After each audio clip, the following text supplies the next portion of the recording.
Okay, so kung napansin ninyo, yung video na to may part 1 at part 2. Sa video na to, pag-uusapan lang naman natin ano nga ba yung mga basic concepts na kailangan nating balikan para maging madali yung grade 9 mathematics. So una, may ibibigay ako mga algebraic expression. Sasabihin nyo kung ilang terms meron yan. Pag sinabing expression, yun ay mga numbers, variables, and operators that are grouped together. Halimbawa niyan ay 2 plus 3x. Another ay 2 plus 3. Pinagkaiba lang nilang dalawa, yung una may variable. Pag may variable na kayo nakita, ang tawag doon ay mga algebraic expressions. So, ganun lang kasimple. No? Pangalawa, yung 2 plus 3, ang tawag sa mga yan ay mga numerical expression pag wala nakitang variable. Next, ayan, algebraic expression to. So, ang goal natin, balikan natin, ilang terms meron yung algebraic expression na yan? Sir, tatlo po. Kasi sabi niya 3x eh. So, tatlong x. Sir, dalawa lang po. Isang 3 at isang x. Sir, one term lang po kasi nakikita ko ay isang buo lang. O, di ba? Napakasimple lang ng tanong pero ang daming lumalabas na answers. So, alin nga ba yung tama dyan? So, ang tamang sagot ay 1. Okay. So, balikan natin. Ano nga ba ang term? Tandaan niyo ang term laging merong number part at variable part. Sa term, yung number part at variable part, laging ipinagmumultiply. So, mumultiply mo yung dalawang yan.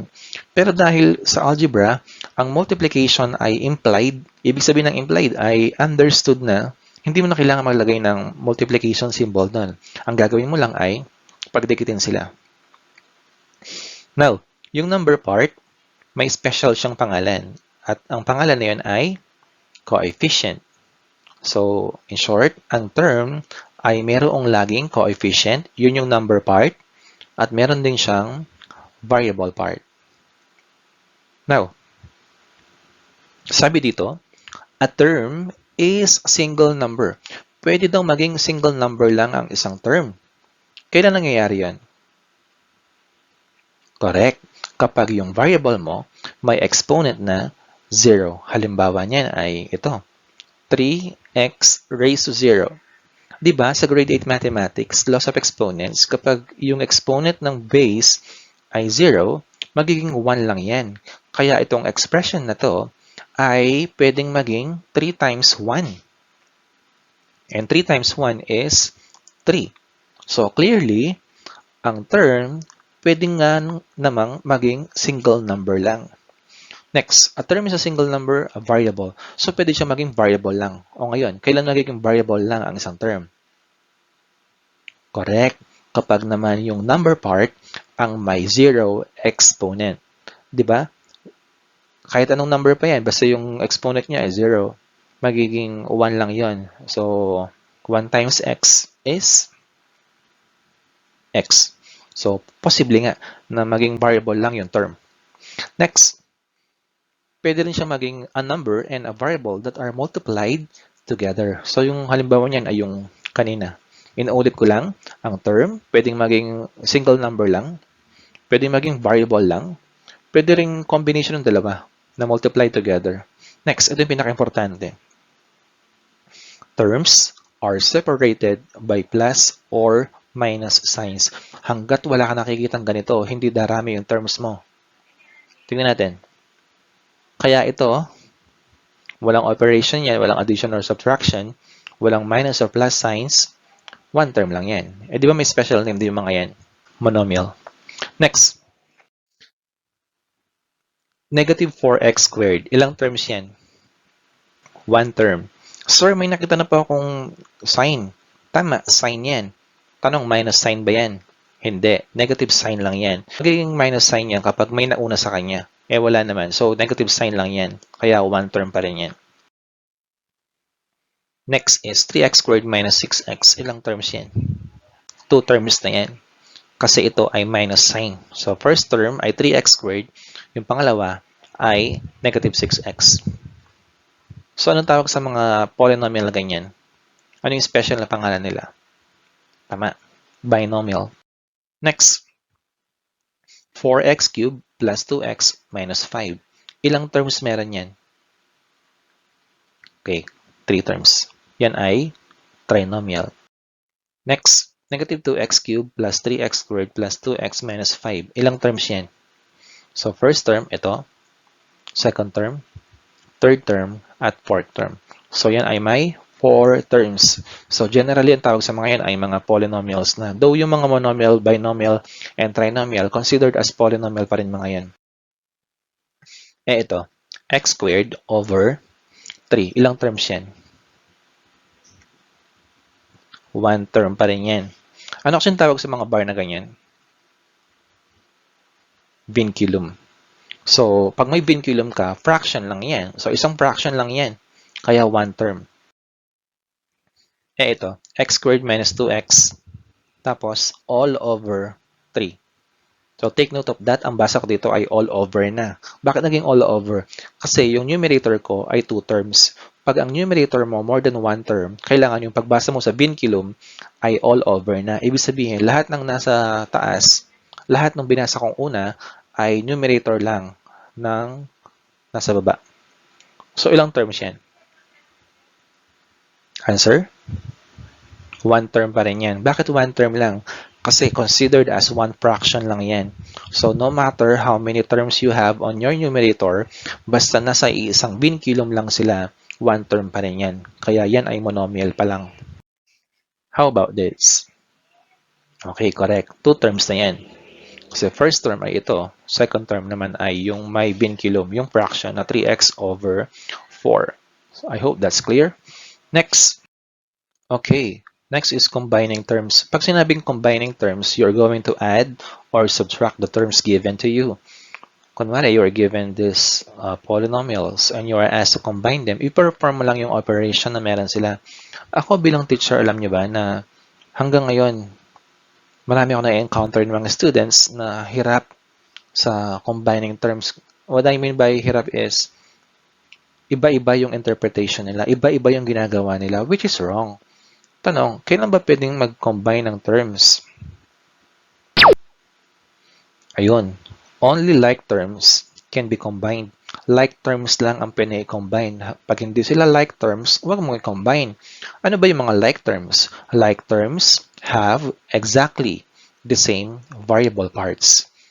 Pag sinabing exactly the same variable parts, pareho pati exponents. So, take number 1. 4x minus 6x plus 5x. Tanong, exactly the same variable parts ba meron sila? Yes. Pare-parehong x. Pareho ba pati exponents? Yes. Tag-1 lang sila. So, they can be combined. How do we combine terms? So, ang gagawin mo lang, kunin mo lang yung numerical coefficient ng bawat term. So, you have 4 minus 6. Answer? Negative 2. Tapos, tuloy mo lang. Negative 2 plus 5 is 3. Kung hirap ka dun, unahin mo yung mga positive. Pwede naman yun. So, 4 plus 5 is 9. Tapos, balikan mo yung negative. Minus 6. Kaya, 3 pa rin. So, pag nakuha mo na yung answer sa pagko-combine ng mga coefficients, kopyahin mo lang yung variable. So, answer? 3x. Ito, number 2.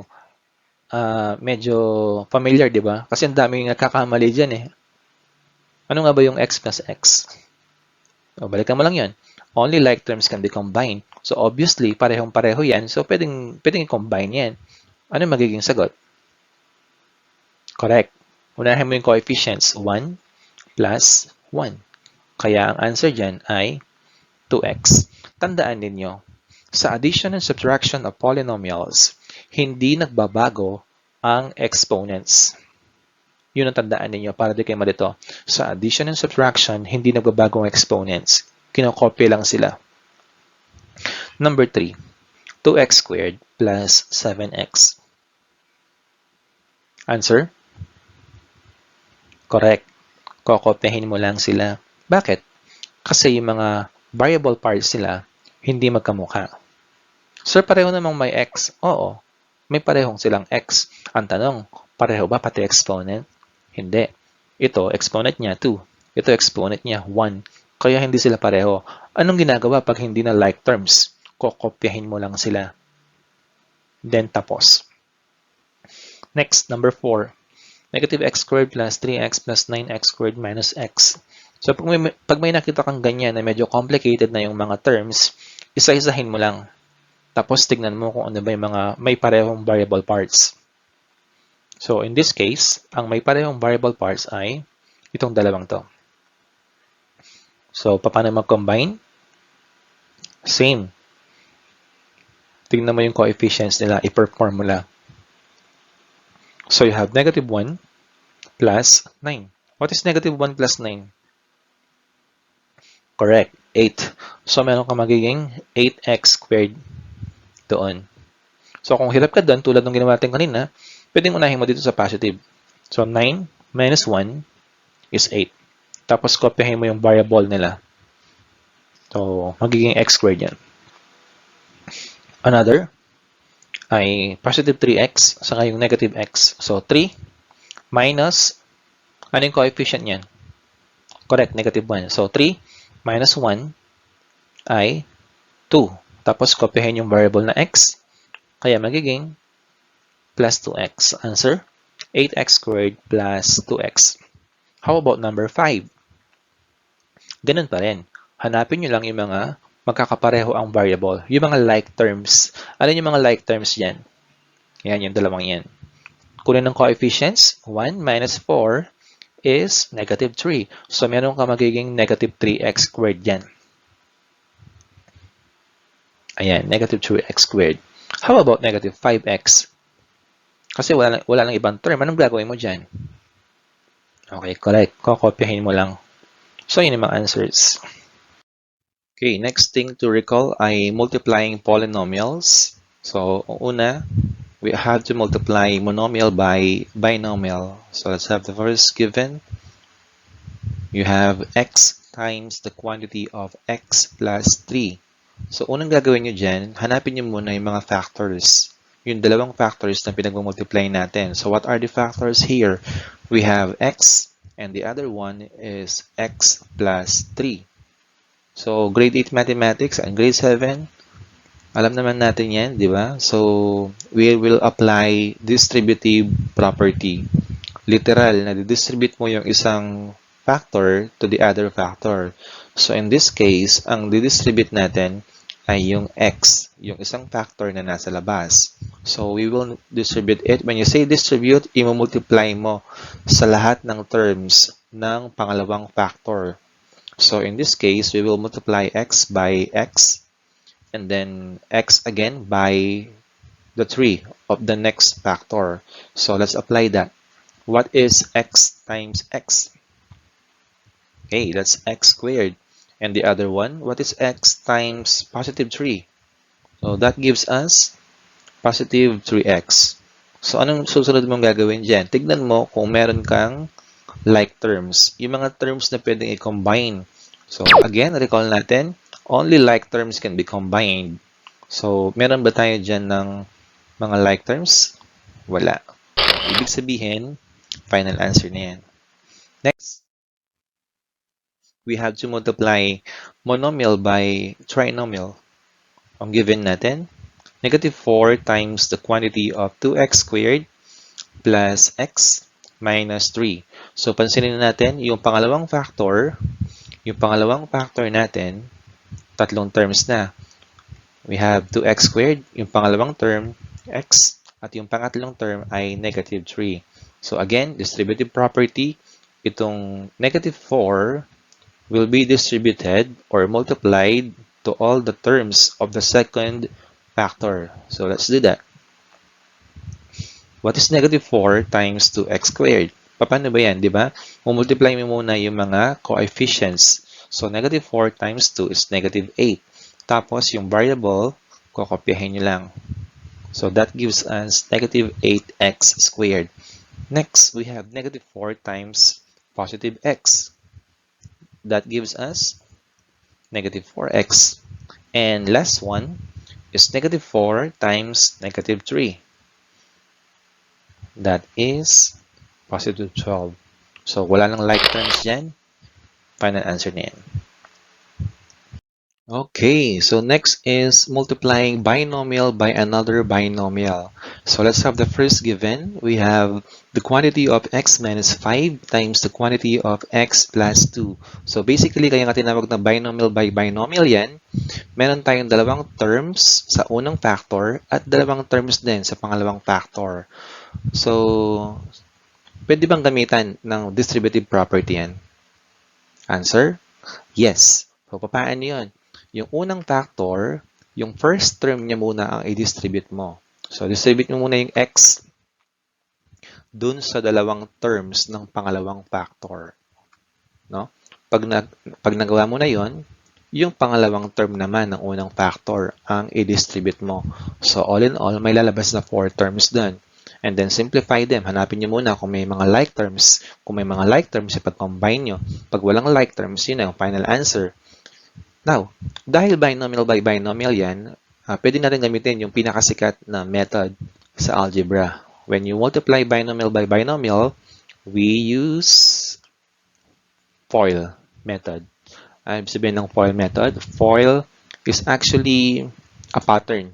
Sasabihan niya, gag-guide ka niya kung ano nga dapat mong ipag-multiply para hindi ka malito. So, FOIL stands for first, outer, inner, and last.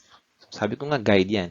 Pag sinabing first, i-multiply mo daw yung first term ng bawat factor. So, in this case, ang first term ng bawat factor ay x sa unang factor at x din sa pangalawang factor. So, multiply mo daw yung dalawang yan. So, what is x times x?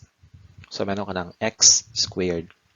Pangalawa, O stands for outer. Ibig sabihin ng outer, ipag-multiply mo daw yung dalawang terms na nasa dulo. Ano yung dalawang yun? We have x and positive 2. So, take note na hina-highlight ko din yung operation dito kasi dapat masanay kayo na kapag kumukuha ka ng term, isabay nyo yung operation. Isabay nyo yung operation para masanay kayo. No? Kasi kapag subtraction yan, kailangan maintindihan mo na negative yon, yung term na yon. So, let's continue. What is x times 2? That is positive 2x. Kaya magiging operation yung positive na yung magiging plus 2x. Next is inner. Ibig sabihin ng inner, kung meron tayong outer, syempre meron tayong inner. Ano yung mga inner? Yung pinaka-loob. So, we have here negative 5 and x. So, hindi lang 5 yan. Kaya dapat masanay kayo. So, negative 5 and x. So, negative 5 times x is negative 5x. Then, we have last. Last means last term. Last term ng bawat factor. Ano yung mga last term nila? So, negative 5 and 2. So, negative 5 times 2 is negative 10. So, tignan nyo kung may mga like terms kayo. Usually, kapag FOIL method, kapag one variable lang, sigurado, yung middle term nyo ay like terms. So, yung dalawang yan. Like terms. Pagsamahin yan, what is 2 minus 5?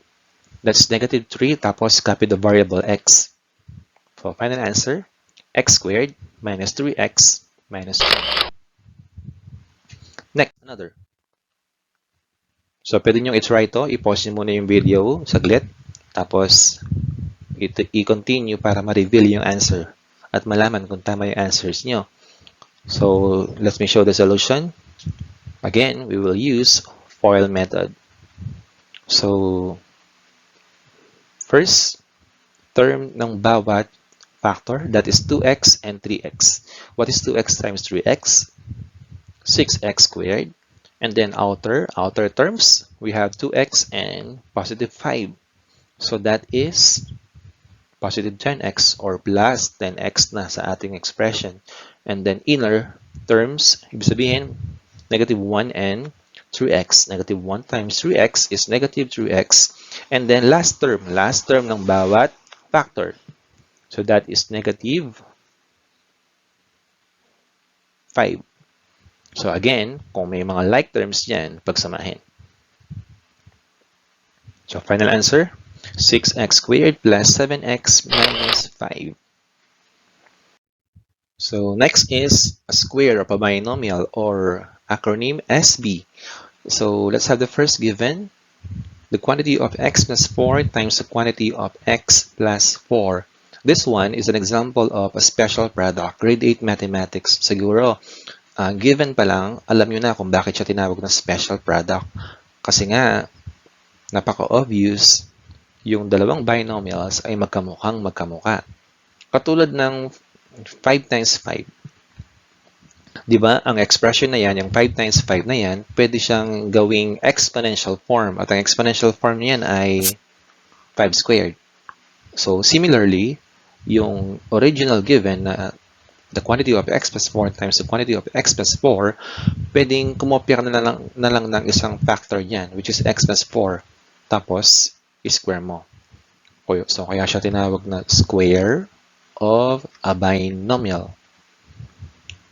Next, reveal ko yung pattern na memorize natin ng grade 8 tayo.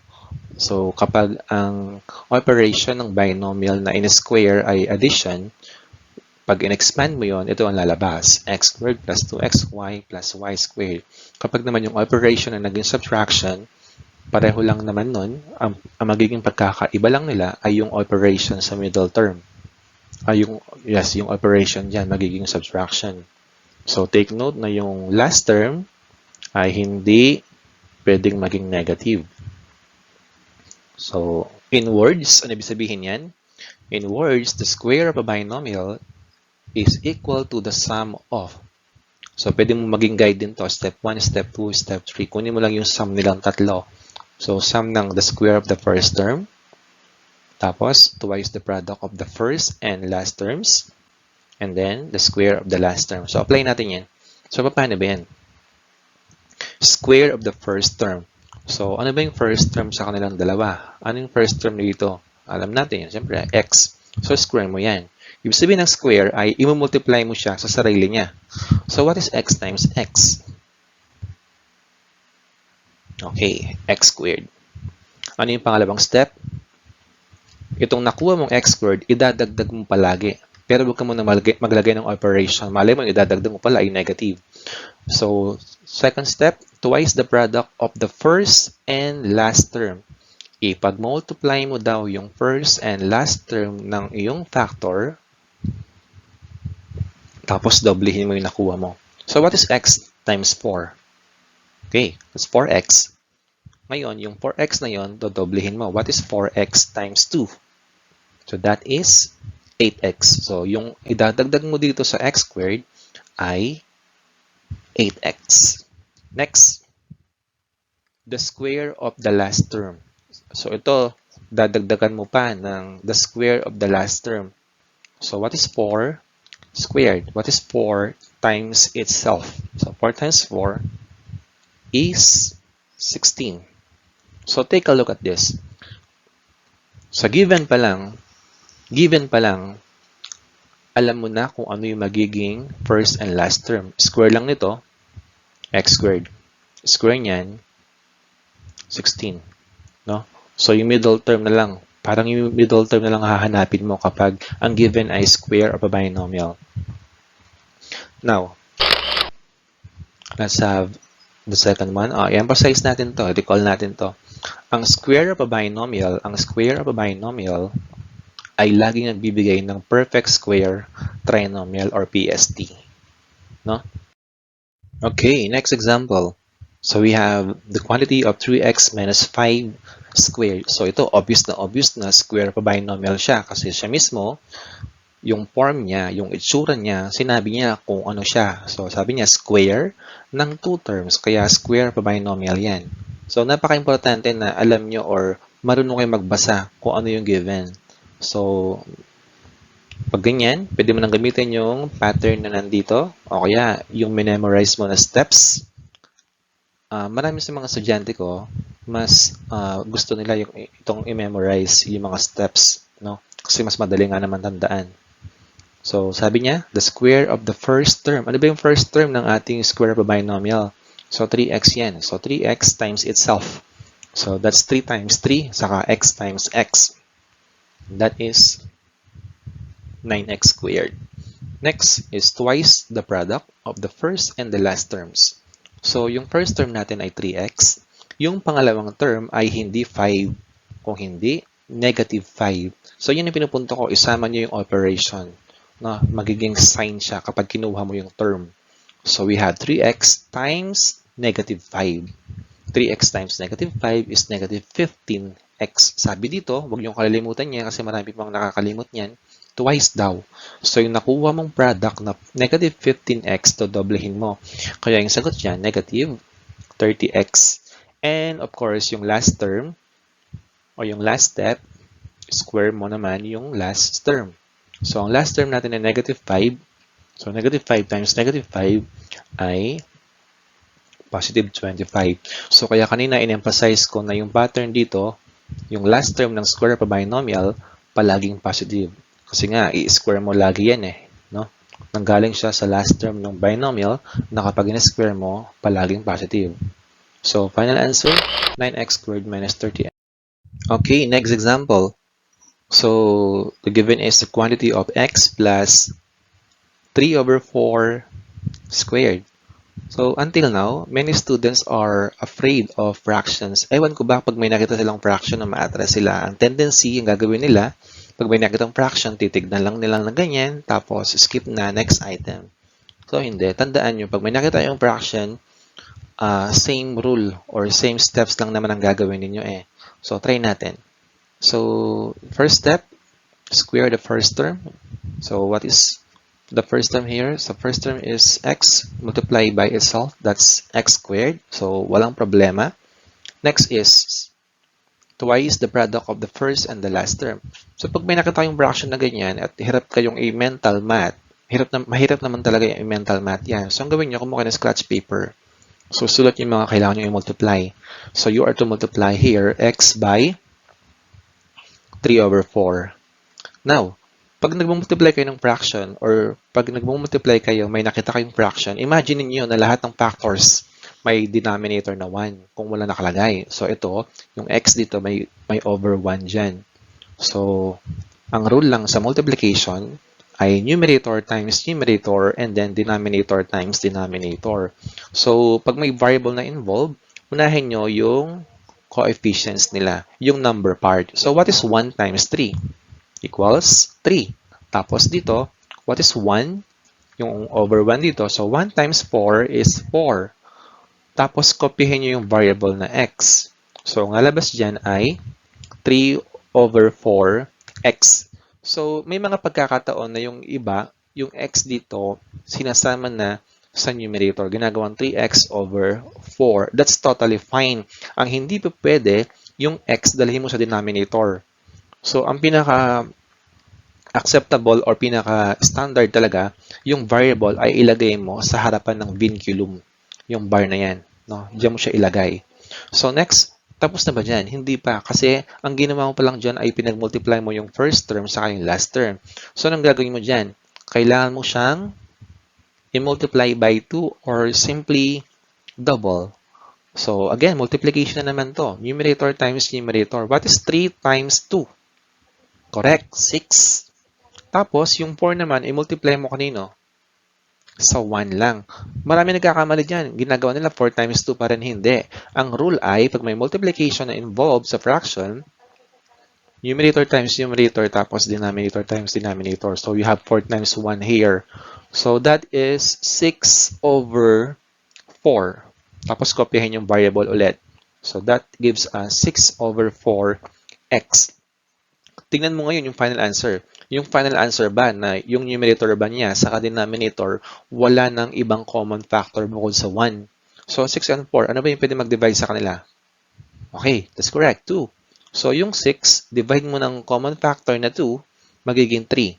Yung 4, divide mo rin ng common factor nila na 2, magiging 2 yan. So, ang final answer dyan ay 3 over 2x. Ang gagawin mo ngayon, kokopyahin mo lang yon doon. Tapos, burahin mo na yung scratch paper mo. Tapos. Diba? Next. Last step. Square of the last term. So, i-square mo lang yung fraction dito. So, yun na naman nagiging problema natin. Hindi nila alam gawin or nalilito sila paano gawin yon. So, pag ini-square mo lang ang fraction, gagawin mo lang, i-apply mo siya sa numerator, both sa numerator and sa denominator. So, what is 3 times 3? 9. What is 4 times 4? 16. So, ganun lang kasimple. Magiging 9 over 16 lang yan. Okay, next. So, next is sum and difference. This is another type of special product. So, tignan natin sa example para maalala natin. So, example number 1, what is the quantity of x plus 5 times the quantity of x minus 5? So, ano mapapansin nyo? Para siyang square pa binomial. Pero ang pinagkaiba lang nila, dun sa square pa binomial, yung operation, magkamukhang magkamukha. Dito sa sum and difference, yung operation ay opposite. Yung isa, addition, yung isa, subtraction. Kaya nga siya sum and difference. Sir, pwede po bang mauna yung difference tapos sum? Pwede yon, no? So, tulad ng square pa binomial, may pattern din to. So, ang pattern niya ay the quantity of x plus y times the quantity of x minus y. Pag given yan, ang lalabas ay x squared minus y squared. So, in words, ito gustong-gusto ko talagang pinapakita to kasi yung mga estudyante ko, mas madali na lang nakikita or naiintindihan. So, in words, the sum and difference of two terms is the difference. So, dapat yung magiging final answer mo, yung operation dapat niya ay subtraction. So, step 1, square mo yung first term. Tapos, step 2, square mo lang yung last term. So, para siyang square pa binomial, pero disregard mo yung middle term. So, dalawang terms na ang lalabas. So, try natin. Square the first term. So, first term ng ano? Alin sa dalawang yan ang i-square mo? Pili ka ng isa. So, pwede yung first term lang. O yung first factor. So, square ng first term ay x squared. Tapos, ano yung magiging operation dito? Kahit hindi mo pa isolve yan. Kahit hindi mo pa i-simplify, alam mo na dapat magiging operation. Ang operation dapat ay difference. So, expect mo, may minus ka dapat dyan. Lagi. Palagi yon, hindi magbabago. So, what is square of the last term? Square ng 5 is 25. Square ng negative 5 ay still 25. So, kahit anong piliin mo dyan na factor, pwede. So, what is 5 times 5? 25. So, anong susulat mo dyan? Plus 25 ba? Hindi. Kasi nga, dapat difference yung lalabas. So, dapat, ang susulat mo dyan ay minus 25. So, final answer, x squared minus 25. Now, so, let's have here. Sum and difference of the same binomials is equal to difference of two squares. Ito yung dots na tinatawag natin nung grade 8 kayo, no? So, yung kanina, SB, square of a binomial, magbibigay ng PST, perfect square trinomial. Ito naman, SD, magbibigay ng dots. So, let's have another example. Ayan. So, ano yung magiging final answer dyan? Okay, correct. X squared minus 169. Another. Ayan, may coefficient na hindi 1 yung ating first term. So, pareho lang. Square mo lang yan. Magiging 9x squared minus 25. Another. Ayan, may fraction na naman. Pareho lang ang gagawin nyo. So, what is 4x squared? Or 4x times itself. So, that's 16x squared. Tapos, minus what? Minus, ito fraction siya. I-square mo yan. Anong ginawa natin kanina? Square mo pareho. Numerator and denominator. So, magiging 49 over 81. And pag nilagay mo dito, magiging minus 49 over 81. Final answer, 16x squared minus 49 over 81.